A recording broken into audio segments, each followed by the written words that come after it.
Hey guys, it's Roderick and I'm here with Dead X-Men number 3. I know where I've been, what's been going on, but y'all about to get really tired of me because I am going to be dropping a ton of videos this week. So this is totally making up for all my little absence and my lapse of daysfulness. So get ready and just get locked in, okay? So let's get off with Dead X-Men number 3. So basically, what started off as like a really novel concept, like these dead X-Men are getting raised up in the White Hot Room, kind of shuttling through time to kind of, get intel, to get Moira's memories, has now kind of like stalled out. I really feel like these last kind of couple of episodes either could have been condensed into one episode or we just could have just gotten to the ending. Like, this didn't need to be like a 4 or 5 part. Again, like this is all feeling like a big money grab to kind of keep us going until like the big action happens like closer towards the end of the summer. And it didn't have to be. Like, there are tons of stories that could have been mined and told in these issues, but we're just getting like a lot of kind of filler episodes, and we're getting that kind of X-Men not having a plan type of tease again, which is really annoying because the stakes are high, we're racing to the end, and now I just feel like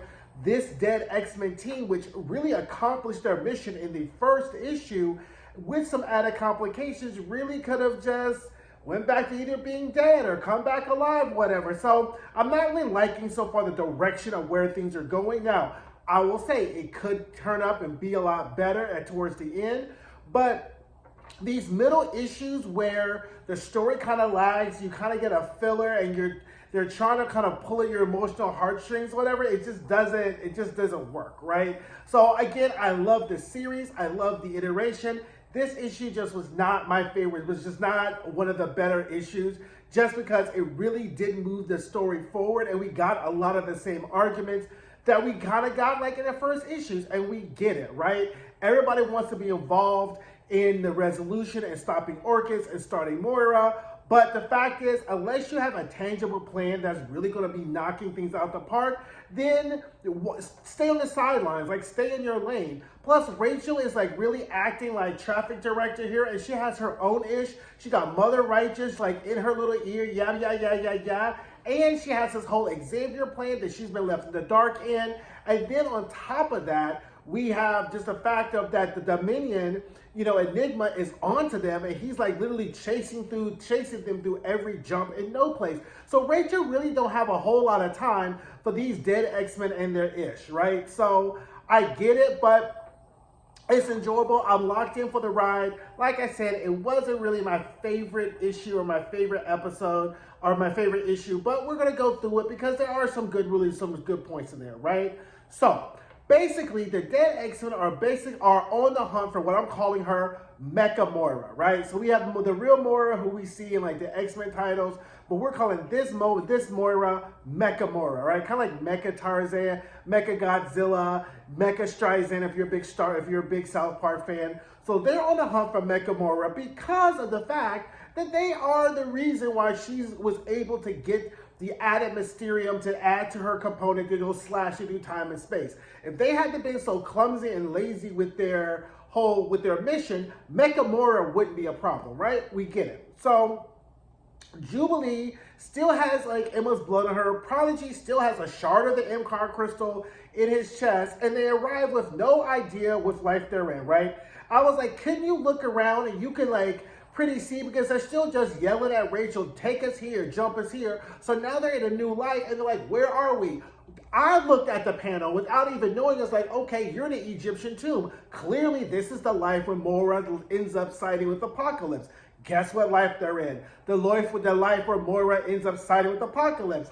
And then Apocalypse is, because he's Apocalypse, he's like, okay, I know I killed half of y'all already, so y'all are pretty much somebody from another time and dimension. Now, that's the great little Easter egg about this, because if you're not aware, the Fantastic Four traveled back in time when they discovered Apocalypse, when he was just in Sabanur and before he became Apocalypse. So Apocalypse at this point in his life can totally recognize a time displaced person when he sees one. And he's like, regardless, you time displaced, whether or not you got resurrected from the dead, you ain't supposed to be here, so we're going to unleash the host. The host is literally a bunch of clone archangels.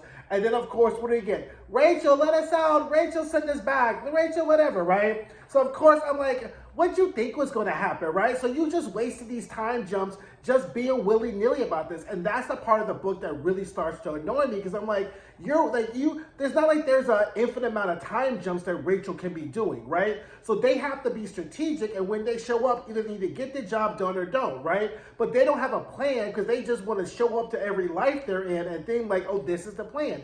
They need to be like, okay, when we get in this life, this is the plan. When we get in this life, this is the plan. But there's none of that. They just showing up and just making shit making shit up as they go along, and it just gets really annoying, right?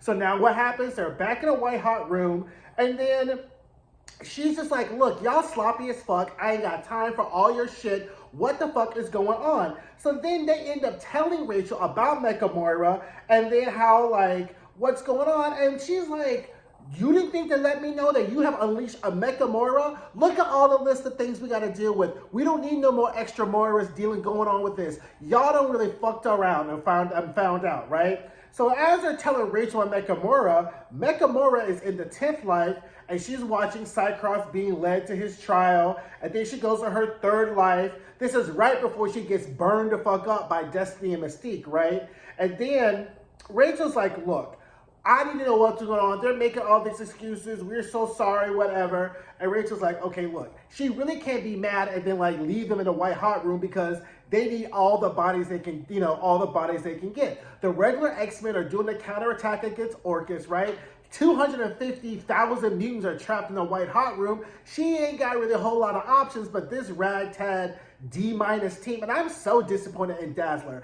Dazzler is almost an OG X-Men, right? Like Dazzler was introduced to the X-Men during the whole Phoenix saga, so she has been an X-Men and probably as long as Kitty Pryde has been, so she knows what the Cyclops, Jean Grey, Wolverine protocol's mission control is, and she's just letting Jubilee and Prodigy and all these new faces come in and just do whatever. And I'm like, Dazzler girl, you need to take control of this and tell Jubilee to shut the fuck up, and y'all need to get in charge and get the fucking formation, right? So now Rachel's like, okay, fine. Just so y'all know, this is our plan. We took the memories. Xavier's going to go in the future, talk to Moira, right? Because Rachel still don't know that Xavier's going to go and actually kill Moira, right? And then she was like, fine, I can keep jumping you back and forth, but I got other shit I need to do. So when y'all jump, y'all need to be ready to jump when the jump happens, right? So now, Mecha Moira goes back to her 2nd life. She goes back to her 4th life. And I'm just like, girl, like, and now mind you, Mecha Moira is not here wasting time. She could have cut her way back to her 1st life, but she's being all nostalgic and shit, right? Because notice she didn't stay in that 3rd life too quickly, the one where Destiny burned her the fuck up. Because Destiny made it clear, I'm not going to come around and fuck around with you. And if you read the Inferno series, I'm not, I'm an okay Destiny fan, but one thing I do like about Destiny, she means what the fuck she says. And when we talk about X-Men Forever, we'll go into that too. We'll go into that whole thing, how Destiny may be my favorite. She may be mid plus a couple, but she stands 10 toes down on what the fuck she tells a chick. So anyway, their whole plan is now to reach Mecha Moira before she fucks up the whole plan. You think so? You think that's the plan? Okay, fine, right? So then Rachel's at her breaking point, right? Because she's trying to manage this, defend the no place. Now we got Mother Righteous being like, girl, if you need some help. And clearly Mother Righteous ain't trying to help nobody but herself, because they got her trapped in the real Mother Righteous, as you know, is trapped in this whole bubble, and they're using the puppet Mother Righteous in a white hot room to transmit messages. And Mother Righteous is trying to scheme her way out the bubble, and she's like, girl, you need to be quiet before, because I didn't let Sinister Doug or whatever go at you, but if you keep talking and yang, you're going to quickly find out why I am the daughter of Jean Grey, because I haven't forgot your whole participation and killing my mother in the white hot room, right? So anyway, Mecha Moira goes her 6th life, and then that's when the Dominion arrives. And then this is the 6th life, as you recall, is when the Phalanx has taken over the reality. The post-humans are awaiting the arrival of the Phalanx, which of course precedes the arrival of the Dominion, right? That was the last life Moira had, that she had Wolverine kill her so then she could come back again and kind of figure out what the end game is, right? So then anyway, Moira shows up, and then she's like, well, I'm going to go back to my 1st life.